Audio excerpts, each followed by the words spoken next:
Hey guys, Ralph here. True Power Trumpet Fitness. And welcome to a wonderful Wednesday, and it is a wonderful Wednesday. The sun's out. It's going to be high 70s. We're back in early June for an early June day here in Connecticut. Just take them as they come. They're all wonderful. Anyway, yeah, as I said last week, I want to talk about Alan VIZUTTI. His name has come up, and I have a couple things I want to let go and let you know. And you guys give your comments and stories, and I'm sure you all have a VIZUTTI story, how he's affected you in some way. And we'll talk about his chops, and that's it. I have played it today, so let's see what we got.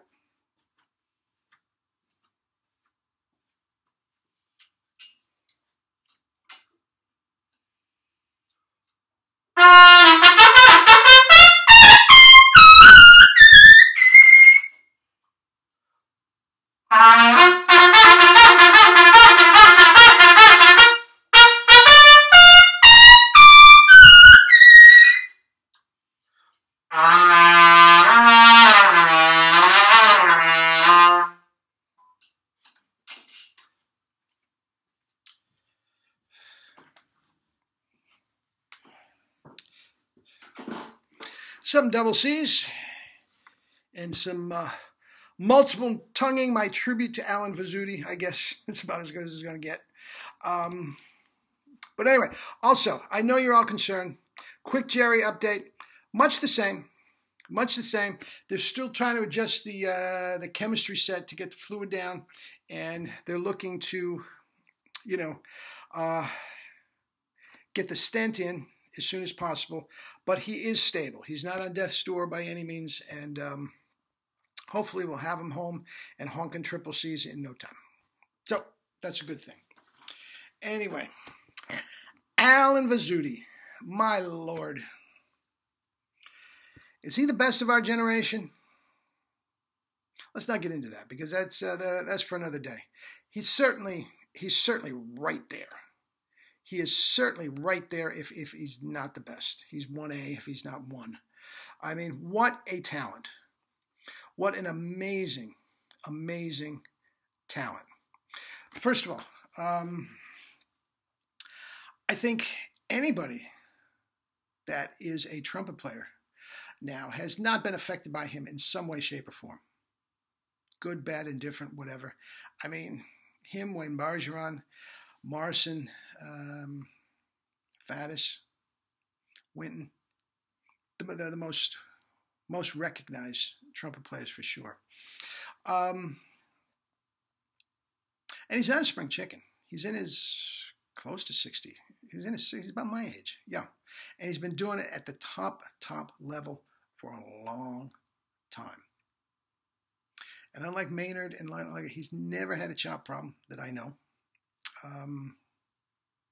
And again, that's another thing. I don't know him. If he walked in here now, I'd have to introduce myself. We never met. I did, one of my earliest recollections, though, I did a video for him over a year ago. As I said then, I was at his senior recital at Eastman. And there was a guy in school that grew up in Rochester. Knew of him, I guess had heard him play before. I mean, he was, playing in the Rochester Philharmonic, and he was playing in the Eastman, the faculty brass quintet, and, jazz all over the place. I mean, just, doing whatever he wanted. He was the first one to get the certain performance prize or whatever. Neither here nor there. I mean, that is not talking about his genius. But, yeah, guys, this guy said, look, you got to hear this guy play. And we were 19 years old, and, we were studying with Macchiano. You're not going to believe it. He says, come up to my house. My mother makes spaghetti and meatballs. You can sleep with us. You got to hear this. So a bunch of us piled in his car, and we went up to Rochester and listened to, oh, my God.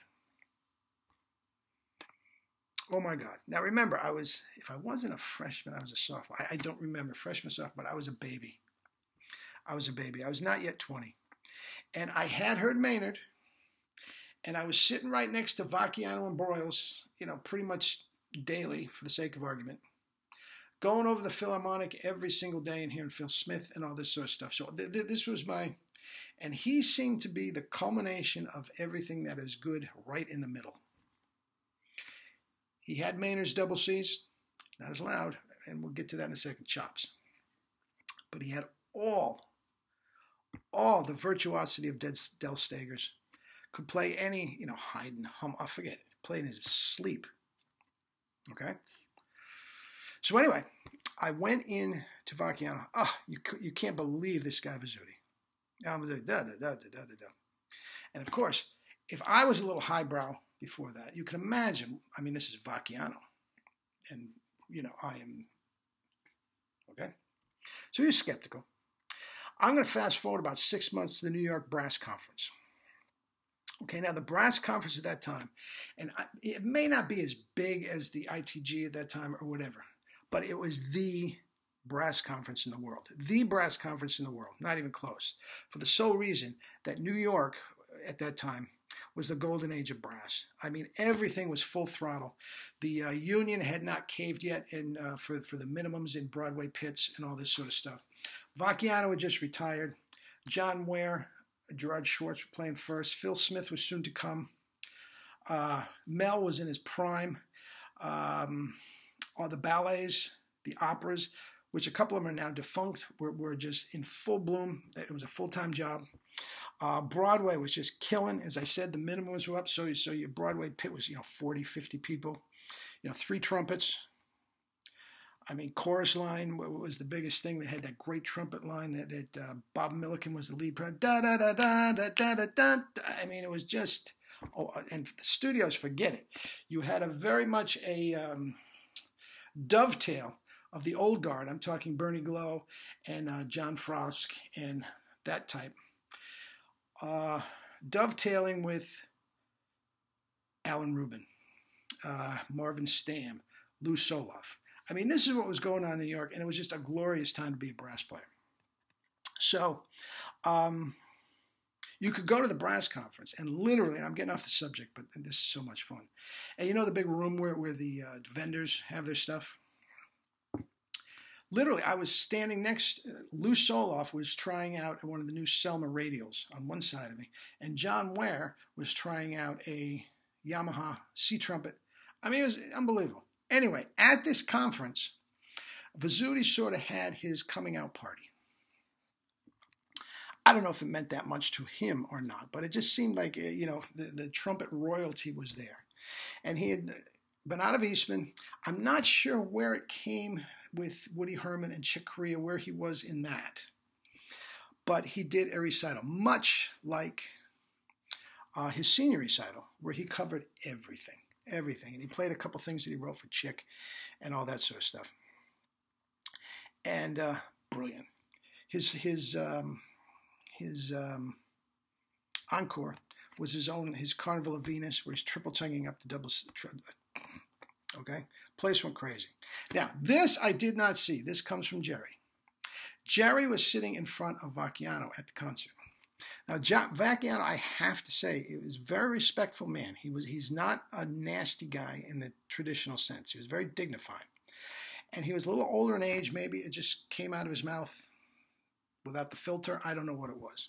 But in the middle of it, he said right out loud. He didn't yell, but right out loud so people could hear him. Jerry, this is BS. And he didn't say BS. He said the real word.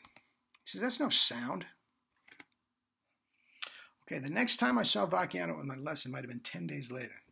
Salamone, is this VIZUTTI? Is that the guy you were talking about? I said, yeah, what'd you think? I said, what? Do you like his sound? He said, yeah, it sounds okay to me. That sound could never play in an orchestra. No weight in the sound. That's not a sound. It's thin, he says. It could never play in an orchestra. Okay? Now, you got to understand, at that time, Vacchiano was the king.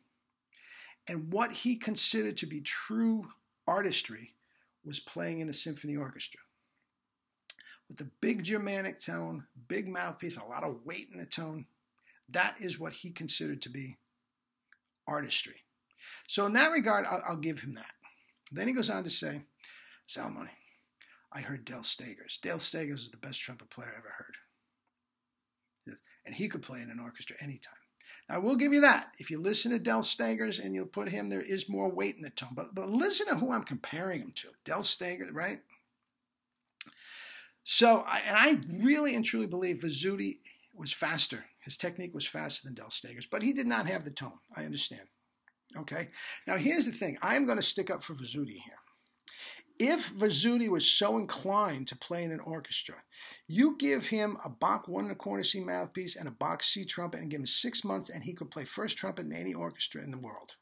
No, with the tone, everything wanted. Now, that equipment would have negated a lot of his virtuosity above high C. And he didn't want that. But the talent was such. And that's what I want to get before I get to the chops. We sort of touched on the chops. His body of work, the talent is off the charts. Any style of music at the top, the nth level, it's unbelievable.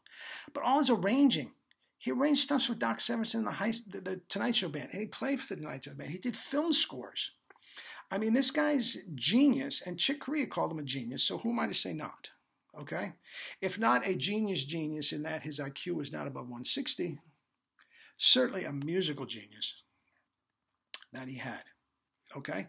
Now, was his tone a little thinner than, let's say, Mark Zaus, Wayne Bergeron? Sure, he'd be the first one to admit it. It was.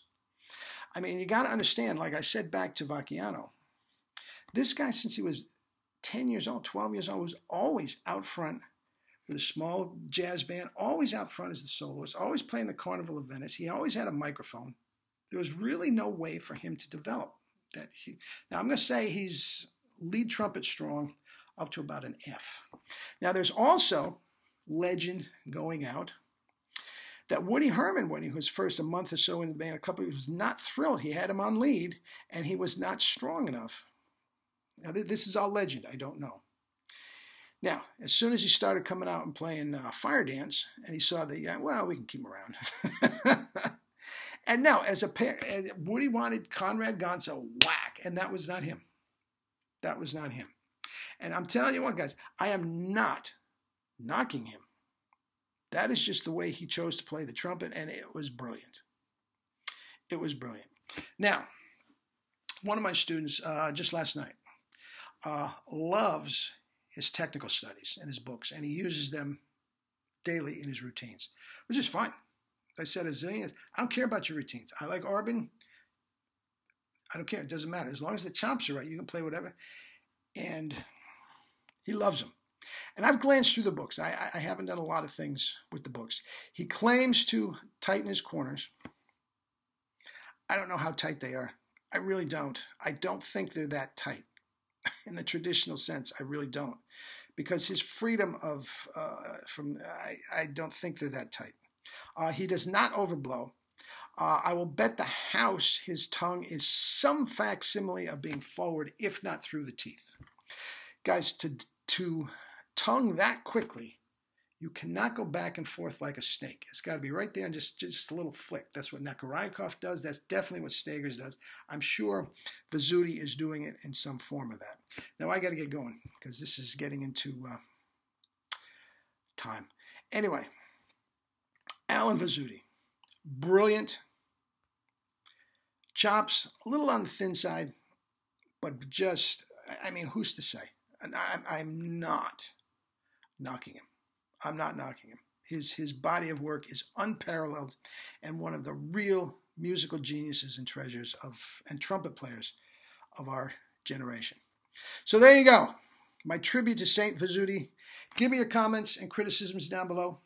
I'm sure everybody is going to give some facsimile, some version of that. And I'd love to hear what you have to say. Maybe we can do a follow-up tomorrow after I get the feedback in. Okay. Give me your comments and criticisms or email me and let me know what you think. Love you all. Eat and drink your fruits and vegetables. Go, Jerry.